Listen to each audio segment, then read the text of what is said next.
Walaikum assalam wa rahmatullahi wa barakatuh. Is it recommended that that when one is on the lookout for a spouse for one's children, to first look into one's own extended family, like first cousins or so? If yes, then doesn't this contradict the modern medical findings? Sister, there is no hadith or no Quranic verse which says that when you're looking for a life partner or a spouse, you should first look amongst your relatives or amongst the people who are close to you. That is for charity. That charity begins at home. If someone is in need amongst your family members, amongst relatives, that's for charity. You should see to it that they have the requirements.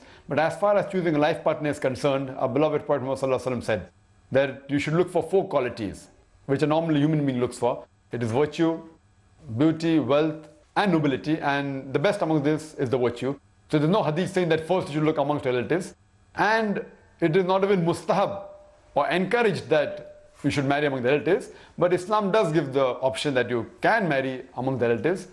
But there is a hadith also, according to Dr. Ahmed Sakur, who says that you should not marry continuously generation after generation among the close relatives. That may lead to consanguineous marriages, which is said that if you have too many consanguineous marriages, it can lead to genetic problems. But if you have once in a while amongst the close relatives, normally there's no problem. Hope that answers the question, sister.